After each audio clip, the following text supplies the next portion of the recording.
everybody. Welcome to the Buckeye Weekly Podcast. I am Tony Gerdeman here, as always, with Tom Orr. Tom, how's it going? Tony, we are back in our usual mode when we are previewing a big game. We're watching the upcoming opponent, some of their most recent and biggest games.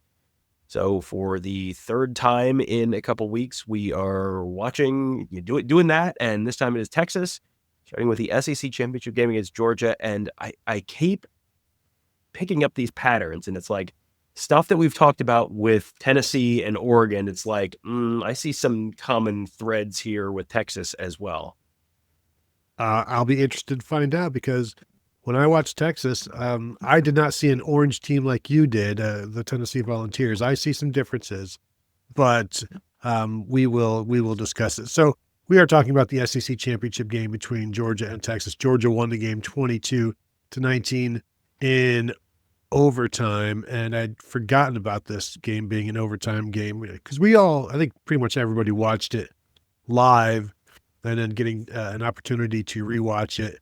And I'll go first in terms of some of my thoughts here, Tom, because as I watched Texas and I watched this game, so much of Quinn Ewers' play, quarterback Quinn Ewers, I wrote down, it feels apologetic.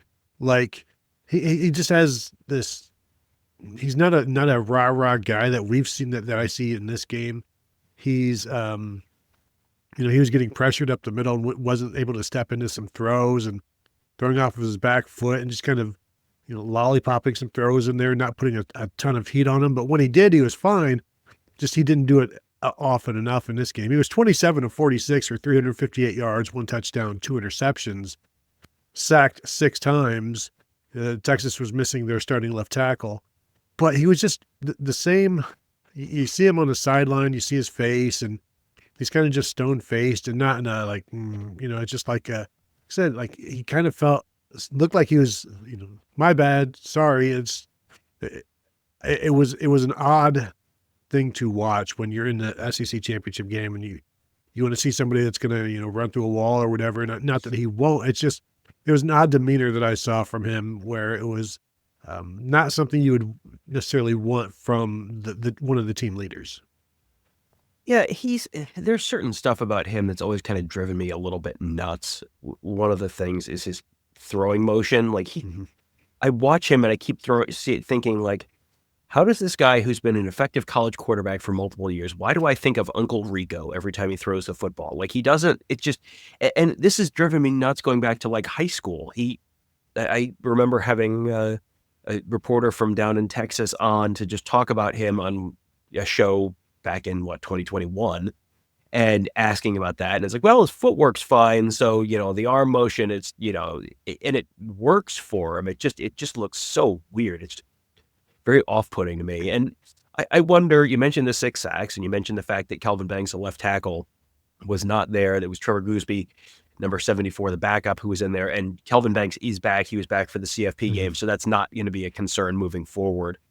But, when you have pressure coming in your face all the time and you're not able to run the ball, that puts a lot of pressure on the quarterback. And I'm sure he wasn't feeling super optimistic, because he was under a lot of pressure during that game.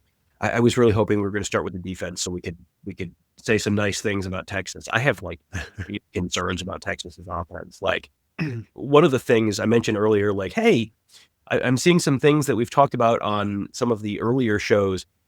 Tony, do you remember talking about John Campbell for Tennessee? And do you remember talking about Johnny Cornelius for Oregon, and how both right tackles, I was kind of like, I have some concerns about how that's going to work against Jack Sawyer. Ladies and gentlemen, let me introduce you to Cameron Williams, number 56 in the program. He's got some main character energy for this game, because they called it out of the broadcast. He's one of the most penalized players in FBS. At that point, he had a holding penalty. He had a false start penalty. Fowler said early in the game that he had 13 penalties in 13 games, and then he got another one later, so 14 penalties. If you're good for a penalty a game, that's a problem as an offensive lineman, because those holding penalties can just kill drives.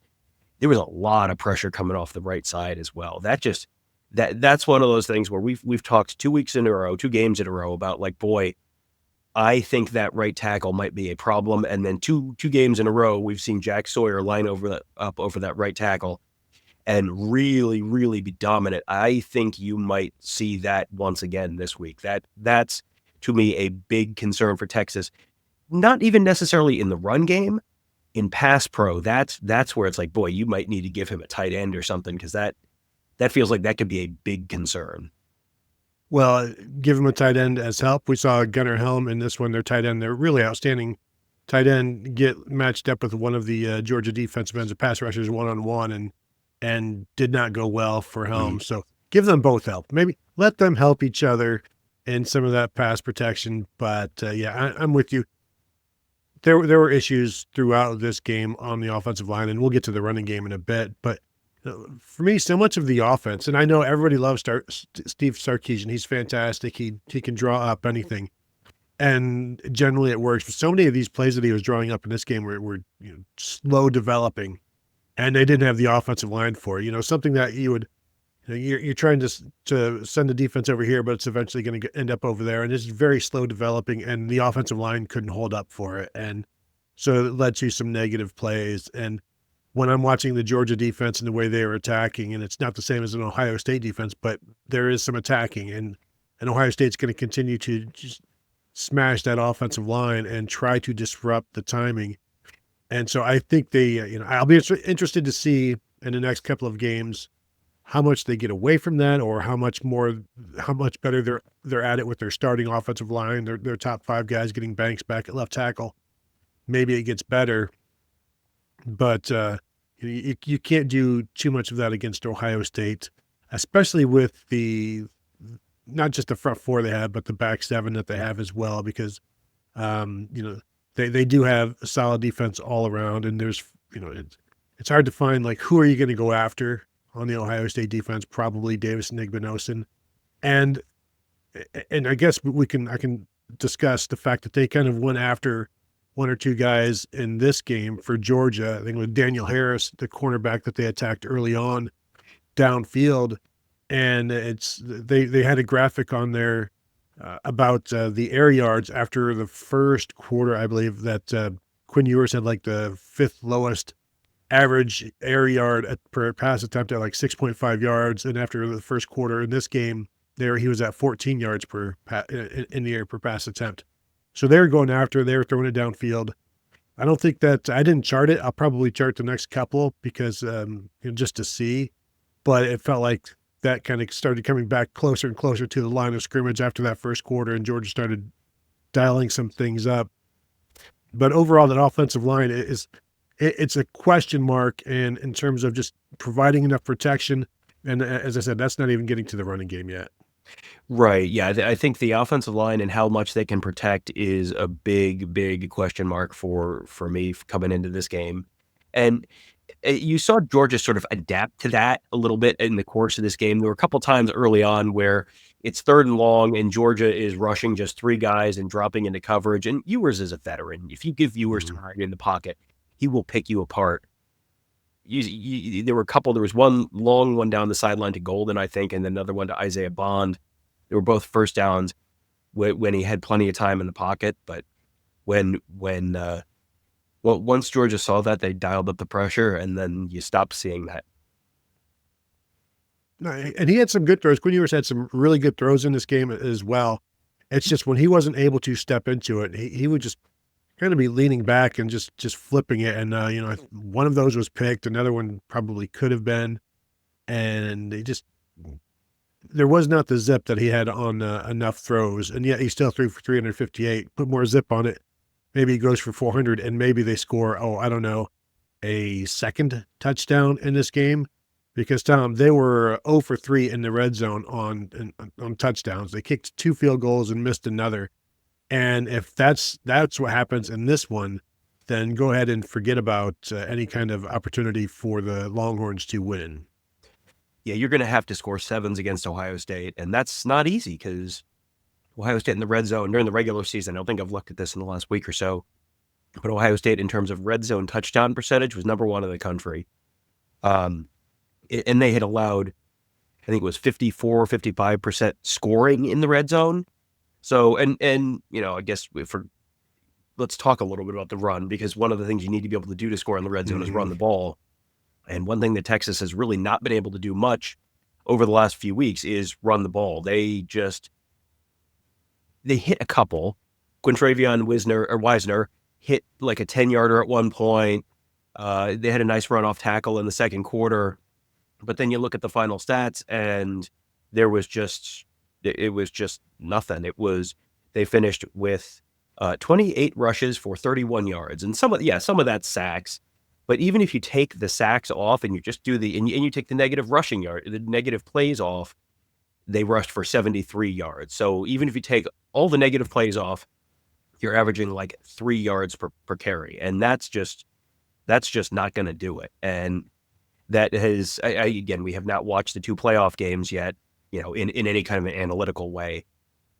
But if you can't run the ball at all, we saw Oregon couldn't run the ball at all. And that just lets the Ohio State defense you can get real aggressive. You can pick them apart. You can bring a lot of pressure. All the stuff that Georgia did to Texas is a lot of the stuff that Ohio State did to Oregon, and a lot of the stuff that Ohio State did to Tennessee.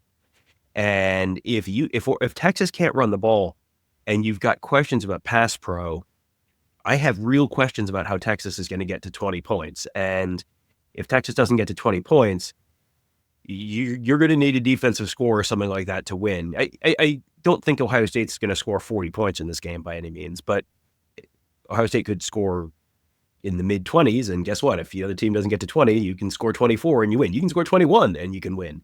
And, we'll get to we got to talk special teams at some point, Tony, too, because, oh boy, I have some concerns there as well. I feel like Texas's offense is like, yeah, that's like a D- maybe.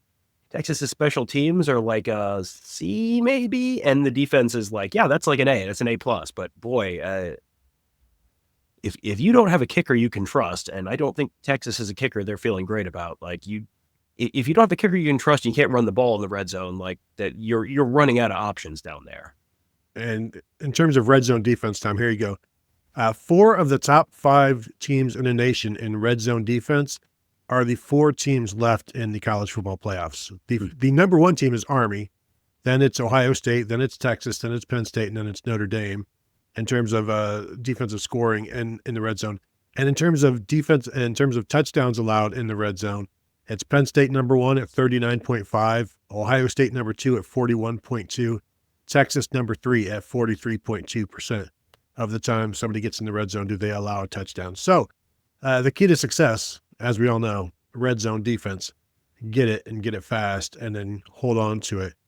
The inability for Georgia to run in this game, or for Texas rather to run, is interesting to me, because if you look at the 2 games before this game, before they played Georgia, Texas rushes for 250 yards on Kentucky. Then they rush for 240 yards on Texas A&M. And then they are 28 carries for 31 yards against Georgia. And yes, there are some sacks. If you go back to the first game against Georgia, 27 carries for 29 yards. So that's 55 carries for 60 yards in 2 games against Georgia. And you look at all of these other games, they went for 143 on Michigan. They went for 177 on Oklahoma, 210 on Florida. So they've done some good things. And then you look at the postseason, and we'll get to the other 2 games, but I just want to note this. So 31 yards rushing against Georgia, 292 against Clemson, and then 53 against Arizona State. That is too wild to expect a consistent running attack against Ohio State. It may happen, but when you're averaging 40 yards in 2 of your 3 postseason games, I'm going to assume you're going to be closer to the 40 than the 292 against Ohio State. So there are some issues there. And we saw what happened against Oregon when the offense gets one-dimensional, and then Dillon Gabriel gets sacked 8 times, and Quinn Ewers is not as mobile as Dillon Gabriel. So there are some concerns there. They have to stay multiple, and they have to get not just first downs, but get some yards on first down and help them, because they did not do a great job in this one. Tony, can I just ask a question that's going to be great for titling this show? Yeah, please. Does Texas need to lean on Arch Manning to beat Ohio State in the college football playoff? ? How many shows are we going to do with this title? All of them? Part 1, part 2, I don't part know. 12? I mean, his name seemed great for SEO, but it's actually a legitimate question because you look at, they used him in the Georgia game. I think I saw him twice. They brought him in once in like a 4th and 1 situation where it looked like they were going to do a tush push, and they snapped it through his legs to the running back for like a direct snap for a first down. That was a really clever play design. And then they brought him in for the first play of overtime, and he ran the ball, just had a keeper, picked up 5 yards, and then they put Ewers back in. And it was like, well, wouldn't you want to keep doing the thing that was like, hey, you're running the ball. You haven't been able to run the ball consistently all game. Why wouldn't you try that again? But it feels to me like Manning might give them a different dimension in this game that could open some things up on the ground. Because sort of the flip side of that is watching Georgia in this game. Georgia couldn't run the ball at all in the first half when Carson Beck was in there, and Carson Beck's not a runner at all. Then Beck gets hurt right before halftime. They put Gunnar Stockton in. Gunnar Stockton as a running quarterback, he had a couple plays, but just the threat of the running quarterback and some of the different plays that they were running sort of opened some things up for Georgia in the run game. Trevor Etienne had a touchdown. He had another like a 46-yard run, something like that in this game.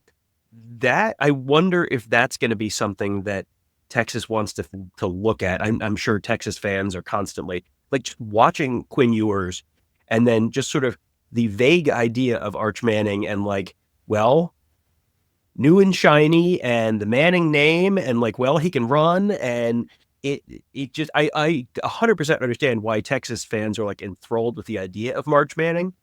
But I think if you look at what he does, he might present a different element that might challenge the Ohio State defense more than guy standing in the pocket being not particularly mobile.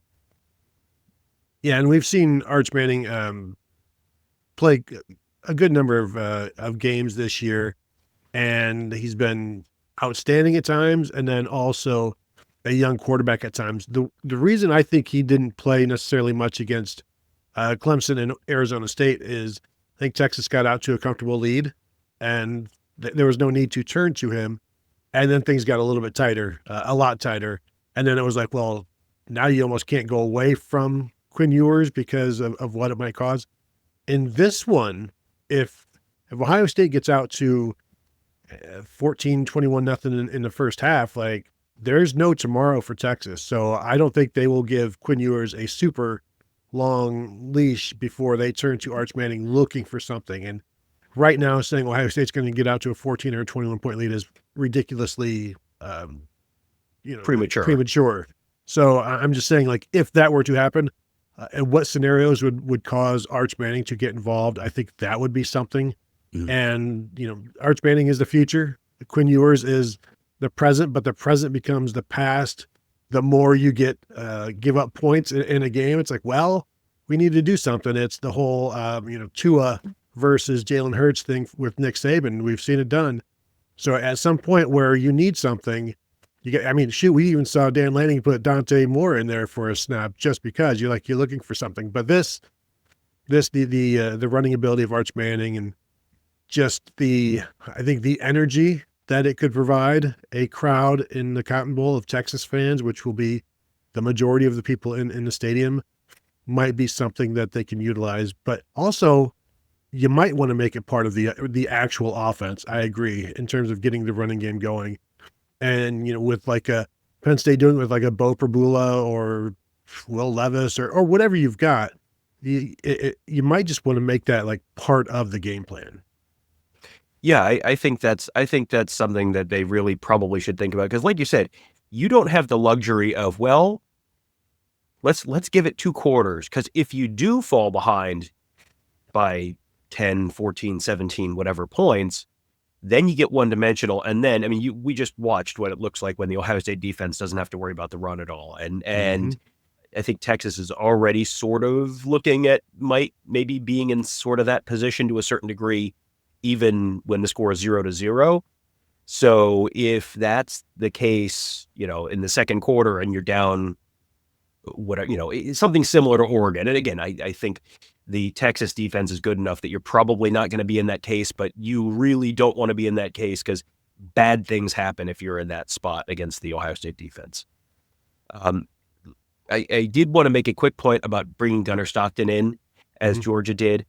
I think people might look at that and go, well, running quarterbacks are going to absolutely tear Texas to shreds. And I have not watched a whole ton of Texas football this year, so maybe they do. But whenever you bring in a backup quarterback in the middle of a game, somewhere, sort of surprisingly, where it's not like you've been rotating back and Stockman a bunch during the course of the season, I feel like you kind of have to grade the defense on a curve a little bit because they've spent the whole week preparing for this kind of quarterback. And then you bring in a different kind of quarterback with a different skill set and you're running different plays and it's not necessarily what you spent most of your practice time on.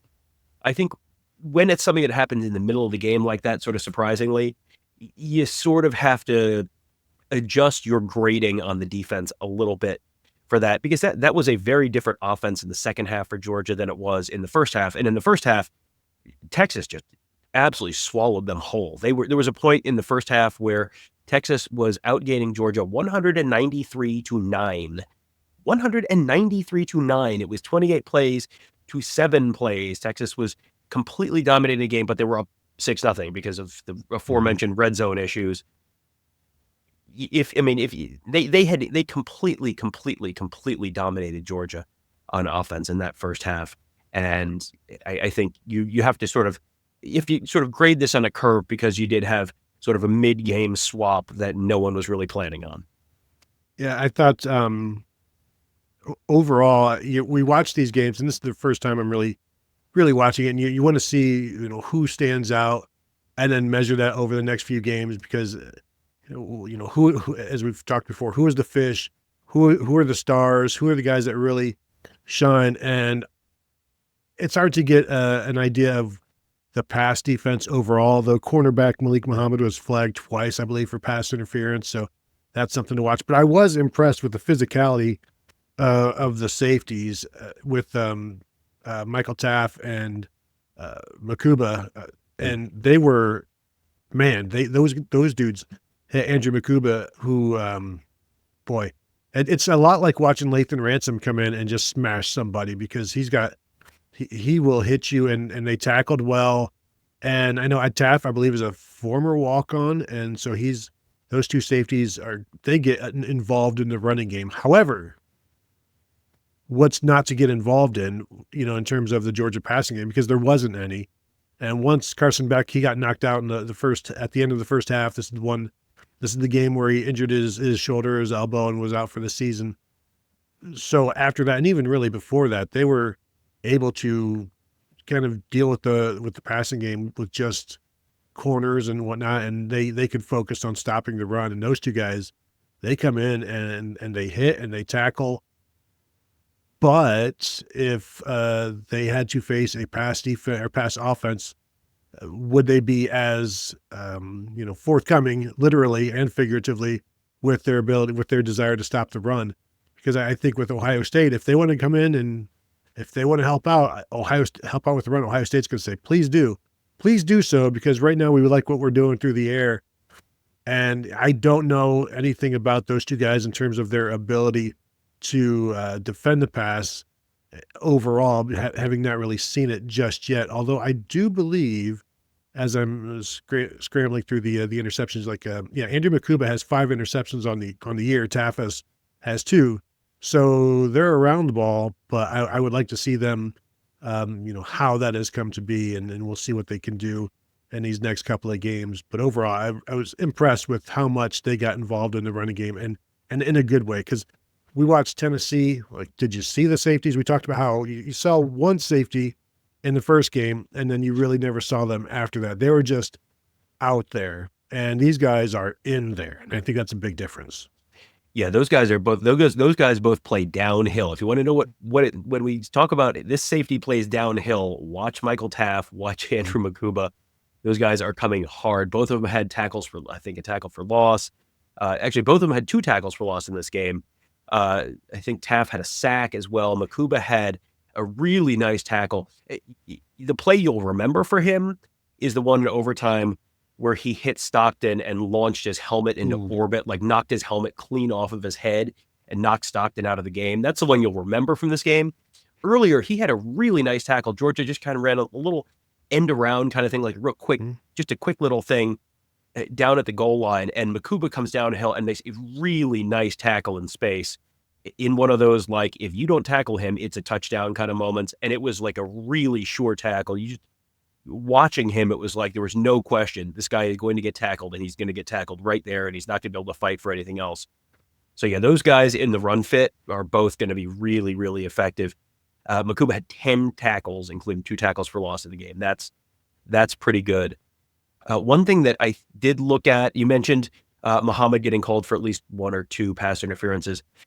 The other thing that I noticed is Gavin Holmes, who's I think their third corner. He wears number 9.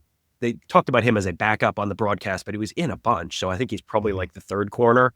He gets a little grabby. He got called for 1 pass interference, was kind of handsy on another play. And this is one of these sort of recurring themes that we've been talking about on all these shows. Ohio State has 3 wide receivers who are better. Ohio State's third wide receiver is better than most teams' third corner.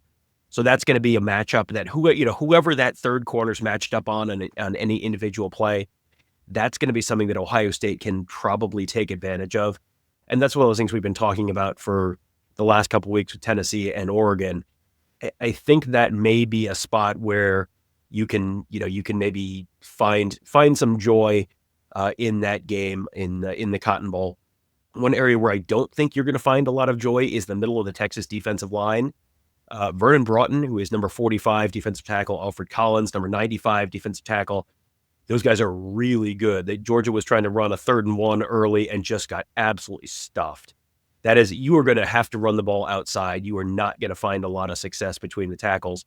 And just looking at that Texas defensive line in the whole, I was just kind of clicking through all the different player profiles, and it was just senior, senior, senior, senior, senior. I mean, it's like the Ohio State defense this year where it's just so many 4th and 5th year guys on the defensive line, but all over that defense. They have tons of veteran guys who've been there. Their defensive coordinator has been there for since 2021. So this is his 4th season there. Pete Kwiatkowski.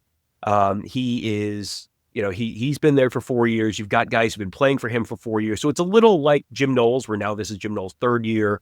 You got lots of guys who've been in that defense for multiple years.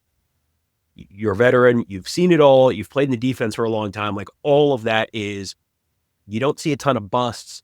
You don't see a ton of guys like way out of position. They defended some of the misdirection that Georgia had.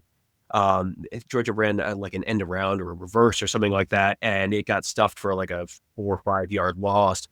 It's a very smart veteran defense on the whole, especially up front. Yeah, there was one play Vernon Broughton just took the guard and carried him into the quarterback and created an issue. John, we can also talk about the best freshman in the nation, defensive end Colin Simmons, the best freshman in the nation, who in this one, he did force a fumble. He is very athletic and very determined to get to the quarterback. Didn't see a ton of him. Like he certainly flashed on the one and created like I said, forced a fumble on, I believe it was still Beck at that point, but he had 2 tackles and a sack and also a quarterback hurry. That one, he lines up on both the left and the right side, so that's going to be fun for both Josh Fryer and Donovan Jackson. But yeah, I mean, anytime you're the freshman of the year nationally, you got to be taken seriously. And so he's another one all over throughout this defense. And we didn't even talk about Anthony Hill, the linebacker, their star linebacker. Like, this is a legitimately good defense. And when you're looking, as we always talk about, where are you going to attack? I think the answer is same as always. Hold up at the point, hold up with the pass protection, and then just go downfield, go over the middle, go to number 2, number 4, number 17, and now number 88 for Ohio State. And good things will happen. It's just give Will Howard time. and we will probably see some successful throws. I think it is interesting, Tom, though, as we talk about this Will Howard and all these close games. Well, this is the game they're going to need him to run. They haven't needed him to run yet, and this is also a game that if you look at last year's game against Texas and Kansas State against Texas, Will Howard, they lost it in overtime. 4th down, Will Howard getting pressured at the end of the game and kind of just throws it up down in the red zone. And it's very similar to the first Oregon game. So, he is very happy to have this game now. It's up to the offensive line to protect him. And if they do, I have not seen enough of the pass defense, even though I know Texas has one of the best pass defenses in the nation. I don't know that they've really faced too many top passing offenses. Yeah, and that's one of the challenges that we sort of see with this is you're seeing them play teams that are very different from Ohio State in a lot of cases. And Georgia's a very talented team, and Georgia's got a very talented defense. But the offense for Georgia, we talked about this in the Tennessee game because we watched the Tennessee-Georgia game, and it was like, well, here's how they defended Georgia. I'm not sure how much of that applies to anything because Georgia can't catch a cold. I mean, the wide receivers for Georgia are just a flaming plane wreck. And, that's not exactly the case for Ohio State. So, yeah, this is one where I have there's certain things you can find that's like that will carry over. There's certain things that you can find that you probably won't carry over. I do wonder, Texas brought a couple 6-man pressures on 3rd and long. The one you mentioned earlier where Colin Simmons came clean and blindsided the quarterback and forced a fumble. That was on 3rd and 10. They brought 6. There was a 3rd and 13 later where they brought 6. And they had Georgia. It was like, wow, that was a really bad throw. That was maybe the worst throw I've ever seen in my entire life from a quarterback. Gunnar Stockton just laid it up there right for Jahdae Barron to intercept. And he could have brought that back. If there was better blocking from the other defensive player out there, he could have brought that back for a game-winning pick 6. But, Gunnar Stockton in his first real meaningful game action is probably not exactly what Will Howard is. So I don't know if you're going to bring as much pressure against Howard as they did against Stockton.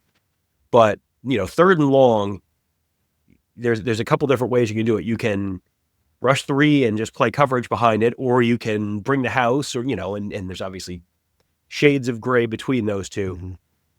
But Kwiatkowski seems like he likes to bring the house, at least in this one game. And those are both against Stockton, so maybe that's not how they're going to do it against a guy who's been a starter for 5 years. But I think that's certainly worth keeping an eye on, because if they're not super confident about the ability to cover downfield for 2.5, 3 seconds, then that may be one way they try to get around it. Anything else you got? I'm just looking through here. I thought the Texas defensive line, they got kind of tired by the 4th quarter. Which you mentioned the second half rushing went up for Georgia. I thought they were a little slow at times and just not as attacking physically. Other than that, I thought there's some negativity here because you're playing Georgia and it's like this is not a high scoring game for either team. But I thought the offensive line overall was kind of shaky against some of the twists and the stunts and just the sheer talent of Georgia. And I think that's about what I had, other than if you wanted to address some of the special teams, Tom. Yeah, well, I wanted to quickly shout out Matthew Golden, who's number 2, their wide receiver. He was a couple of the long pass plays downfield. Those were both of the plays where Georgia was rushing 3 guys on 3rd and long. He had both of those catches, so he had a nice game. DeAndre Moore had a touchdown off of an RPO in this one. He nice had. 9 catches, 114 yards in the touchdown against Georgia. He's only had 4 catches, 38 yards in the 2 CFP games since then. So you mentioned Gunnar Helm, the tight end, 58 catches, 744 yards, 7 touchdowns. He's a big part of the offense. The wide receivers are fine, but not incredible. Silas Bolden, number 11, had a couple nice catches. Had one where he took a hit over the middle, and I don't know, you could see the soul getting knocked out of his body, and he hung onto the ball. Had a really nice punt return there as well. But yeah, we need to talk about Bert Auburn for a minute. 16 for 25 on the season right now. You saw him miss a couple against Arizona State. He missed a couple in this one. He missed 2 of them wide left, where he was kind of in the middle of the field or the right and hooked both of them. not the hook 'em that they're looking for in Texas. When he was on the left hash, looked much more comfortable, put one right down the middle. So I don't know if that's they need to try and get the ball on the left hash for him or not. But he's 10 of 11 inside 40 and 6 of 14 from 40 plus. So basically automatic inside 40 and flip a coin from outside 40. And that's, so if you're 10 of 11 inside 40 and so you're in the red zone, you can probably count on 3 there. But anything outside that, I think that may factor into their fourth down decision-making as well. Sark is someone who, as an offensive guy, is going to tend to be more aggressive in fourth down decision-making naturally. So I would expect if it's 3rd and 10 at the 30-yard line, you might be looking for 5 yards on 3rd down with the understanding that you have 4 downs to get it. So that's probably, that can factor into your play calling there as well. So, that could help you in terms of, something in terms of the offense, even though it's not great in terms of the special teams. Their kickoff guy is Will Stone. I pulled this up. He normally when you see a kickoff specialist, it's, Tennessee had a kickoff specialist and Oregon had a kickoff specialist. I think both of them might have. Mm-hmm. And they were both like 80-something% touchbacks. Will Stone is like half of his kicks are touchbacks, like 55 of 95. So, not necessarily someone who has the world's biggest leg, but he's their kickoff guy. And I think that is it. And Georgia did pull out a fake punt on their own 30 in this one that was successful. So, Ohio State, no need to punt, just keep faking it and throwing it and profit basically. But so there you go. Our thoughts from the first game, which will be the first of 3 that we watch. Texas comes out 22-19 on the losing end. I'm interested to see what these next 2 games look like. I don't even know that I got to watch. I watched a little bit of the Arizona State game, the comeback towards the end, and the Clemson game. I think we were probably already at the stadium and Ohio Stadium and getting ready for that one, if I recall as well. So there you go. We got 2 more of these coming. If you would go ahead, if you're watching on YouTube, hit the thumbs up. We would appreciate that. And of course, hit the bell to be notified when we drop our next one or go live or do whatever, because we've got plenty of videos coming, as you guys know. And of course, just subscribe to the channel. And if you're new to the channel, welcome. If you are a Texas fan, give us your feedback. We'd love to hear what you have to say about this one. And there'll be more to come. So go ahead and subscribe as well. And of course, you can all find us at BuckeyeHuddle.com. Sign up now, just $4.99 for your first month. We will be talking about this game like nobody's business, but it'll be your business as well if you're behind the paywall there with us, presented by the Buckeye Huddle message board, presented by Jeff Ruby's Columbus. So thank you all for tuning in, and we will talk to you guys later.